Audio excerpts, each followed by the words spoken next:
আসসালামু আলাইকুম রহমতুল্লাহি ওবরাকাতুহু। স্বাগতম ডিফেন্স ইনসাইট বাংলাতে। বিশ্বে মাত্র কয়েকটি দেশই নিজস্ব প্রযুক্তিতে পঞ্চম প্রজন্মের স্টেলথ যুদ্ধবিমান তৈরি করতে সক্ষম হয়েছে। সেই বিশেষ তালিকায় নিজের অবস্থান আরও শক্তিশালী করতে তুরস্ক তৈরি করছে তাদের ইতিহাসের অন্যতম বৃহৎ প্রতিরক্ষা প্রকল্প কান। আজকের ভিডিওতে জানব কেন কান তৈরি করা হয়েছে, এর প্রযুক্তিগত বৈশিষ্ট্য কী, এটি কতটা শক্তিশালী এবং ভবিষ্যতে তুরস্কের বিমানবাহিনী ও প্রতিরক্ষা শিল্পে কী ধরনের পরিবর্তন আনতে পারে। চলুন শুরু করা যাক। দীর্ঘদিন ধরে তুরস্কের বিমানবাহিনীর অন্যতম প্রধান যুদ্ধবিমান ছিল যুক্তরাষ্ট্রের তৈরি F-16 ফাইটিং ফ্যালকন। কিন্তু সময়ের সঙ্গে সঙ্গে এই বিমানগুলো ধীরে ধীরে পুরনো হয়ে যাচ্ছে। ভবিষ্যতের আধুনিক যুদ্ধক্ষেত্রে চাহিদা পূরণ এবং নিজস্ব প্রযুক্তিগত সক্ষমতা গড়ে তোলার লক্ষ্যেই তুরস্ক একটি নতুন প্রজন্মের যুদ্ধবিমান তৈরির উদ্যোগ নেয়। এই লক্ষ্যেই 5 আগস্ট 2016 সালে তুরস্কের Presidency of defence industries SSB এবং টার্কিশ অ্যারোস্পেসের মধ্যে কান ডেভেলপমেন্ট প্রজেক্টের চুক্তি স্বাক্ষরিত হয়। এর মাধ্যমে তুরস্কের নিজস্ব পঞ্চম প্রজন্মের যুদ্ধবিমান তৈরির আনুষ্ঠানিক যাত্রা শুরু হয়। এই প্রকল্পের উদ্দেশ্য শুধু একটি নতুন যুদ্ধবিমান তৈরি করা নয়, বরং যুদ্ধবিমান ডিজাইন, উৎপাদন, পরীক্ষা, সার্টিফিকেশন, রক্ষণাবেক্ষণ এবং ভবিষ্যৎ উন্নয়নের মতো গুরুত্বপূর্ণ ক্ষেত্রগুলোতে দেশীয় সক্ষমতা গড়ে তোলা। অর্থাৎ কান শুধু একটি যুদ্ধবিমান নয়, এটি তুরস্কের প্রতিরক্ষা প্রযুক্তিতে স্বনির্ভরতার প্রতীক। কান একটি পঞ্চম প্রজন্মের টুইন ইঞ্জিন মাল্টিরোল স্টেলথ যুদ্ধবিমান। এটি একই সঙ্গে এয়ার টু এয়ার এবং এয়ার টু গ্রাউন্ড উভয় ধরনের যুদ্ধ মিশন পরিচালনা করতে সক্ষম। উন্নত স্টেলথ নকশা, উচ্চ গতিশীলতা এবং আধুনিক যুদ্ধ প্রযুক্তির সমন্বয়ে বিমানটি ভবিষ্যতের যুদ্ধক্ষেত্রের জন্য তৈরি করা হয়েছে। আকারের দিক থেকেও কান একটি শক্তিশালী প্ল্যাটফর্ম। এর দৈর্ঘ্য 20.3 মিটার, ডানার বিস্তার 13.4 মিটার এবং উচ্চতা 5 মিটার। এর সর্বোচ্চ টেক অফ ওজন প্রায় 35,000 কেজি। বর্তমানে ব্যবহৃত ইঞ্জিনের সাহায্যে এটি ম্যাক 1.8 পর্যন্ত গতিতে উঠতে পারে, 55,000 ফুট পর্যন্ত উচ্চতায় পরিচালিত হতে পারে এবং +9 থেকে -3.5 জি পর্যন্ত ম্যানুভার করার সক্ষমতা রাখে। কান প্রকল্পের আরেকটি গুরুত্বপূর্ণ দিক হল দেশীয় ইঞ্জিন উন্নয়ন। ভবিষ্যতে বিদেশি ইঞ্জিনের ওপর নির্ভরতা কমাতে এবং যুদ্ধবিমান রপ্তানিতে পূর্ণ স্বাধীনতা অর্জনের লক্ষ্যে তুরস্ক TEI-TF3-5000 নামে একটি দেশীয় টার্বোফ্যান ইঞ্জিন উন্নয়ন করছে, যা ভবিষ্যতে ক্যানে ব্যবহারের পরিকল্পনা রয়েছে। একই সঙ্গে দেশটি 42,000 পাউন্ড থ্রাস্ট ক্ষমতার নতুন প্রজন্মের গুছান টার্বোফ্যান ইঞ্জিনও তৈরি করছে। যদিও গুছানকে কানে ব্যবহারের বিষয়ে এখনও কোনো আনুষ্ঠানিক ঘোষণা দেওয়া হয়নি, তবে ভবিষ্যতে আরও উন্নত সংস্করণের যুদ্ধবিমান বা ক্যানের পরবর্তী ব্লকে এ ধরনের উচ্চ ক্ষমতার দেশীয় ইঞ্জিন ব্যবহারের সম্ভাবনা নিয়ে আলোচনা রয়েছে।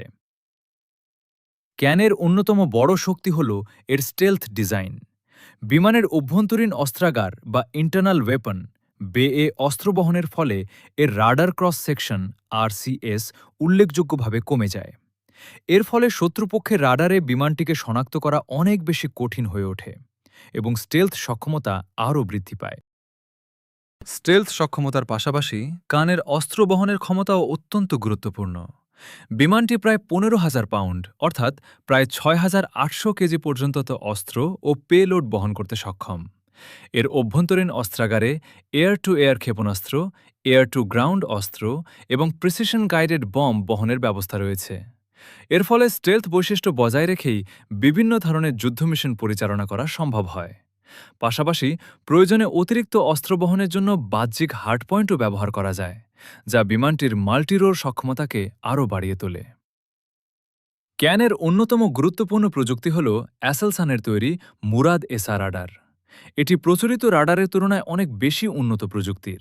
যেখানে সাধারণ রাডারে একটি অ্যান্টেনা দিয়ে সংকেত প্রেরণ ও গ্রহণ করা হয়, সেখানে মুরাদ এসা রাডারে অসংখ্য ট্রানজিট/রিসিভ মডিউল ব্যবহার করা হয়েছে। এর ফলে এটি অত্যন্ত দ্রুত লক্ষ্যবস্তু শনাক্ত, ট্র্যাক এবং প্রয়োজনে একাধিক লক্ষ্য পর্যবেক্ষণ করতে পারে। এই রাডারের আরেকটি বিশেষ বৈশিষ্ট্য হল ইলেকট্রনিক বিম স্টিয়ারিং প্রযুক্তি। এর মাধ্যমে কোনো যান্ত্রিক অংশ না ঘুরিয়েই মুহূর্তের মধ্যে বিভিন্ন দিকে রাডার বিম পাঠানো সম্ভব হয়। ফলে লক্ষ্যবস্তু শনাক্তকরণ ও ট্র্যাকিংয়ের গতি উল্লেখযোগ্যভাবে বৃদ্ধি পায়। একই সঙ্গে ইলেকট্রনিক জ্যামিং বা শত্রুপক্ষের ইলেকট্রনিক আক্রমণের বিরুদ্ধেও এটি প্রচলিত রাডারের তুলনায় অনেক বেশি কার্যকর। শুধু রাডারই নয়, ক্যানে ব্যবহার করা হয়েছে ইন্টিগ্রেটেড সেন্সর ফিউশন প্রযুক্তি, অর্থাৎ রাডার, বিভিন্ন সেন্সর এবং অন্যান্য যুদ্ধ ব্যবস্থা থেকে প্রাপ্ত তথ্য একত্র করে পাইলটের সামনে একটি পূর্ণাঙ্গ যুদ্ধক্ষেত্রের চিত্র উপস্থাপন করা হয়। ফলে পাইলটকে আলাদা আলাদা তথ্য বিশ্লেষণ করতে হয় না, বরং খুব দ্রুত পরিস্থিতি বুঝে কার্যকর সিদ্ধান্ত নেওয়া সম্ভব হয়। এছাড়া ক্যানের উন্নত এভিয়নিক্সে কৃত্রিম বুদ্ধিমত্তা ভিত্তিক তথ্য প্রক্রিয়াকরণ প্রযুক্তিও যুক্ত করা হয়েছে। এর মাধ্যমে বিপুল পরিমাণ তথ্য দ্রুত বিশ্লেষণ করে পাইলটকে তাৎক্ষণিক সিদ্ধান্ত গ্রহণে সহায়তা করা যায়। ভবিষ্যতের নেটওয়ার্ক কেন্দ্রিক যুদ্ধ পরিচালনায় এই প্রযুক্তি অত্যন্ত গুরুত্বপূর্ণ ভূমিকা পালন করবে। পাইলটের সুবিধার বিষয়টিও বিশেষ গুরুত্ব দিয়ে বিবেচনা করা হয়েছে। ক্যানের ককপিট এমনভাবে ডিজাইন করা হয়েছে যাতে পাইলটের কাজের চাপ কচাপ কমে এবং দীর্ঘ সময় মিশন পরিচালনার সময়েও সর্বোচ্চ পরিস্থিতিগত সচেতনতা বজায় থাকে। আধুনিক ডিসপ্লে, উন্নত নিয়ন্ত্রণ ব্যবস্থা এবং মানবকেন্দ্রিক নকশা এই যুদ্ধবিমানকে আরও কার্যকর করে তুলেছে। বহু বছরের গবেষণা ও উন্নয়নের পর কানের প্রথম প্রোটোটাইপ প্রস্তুত হয়।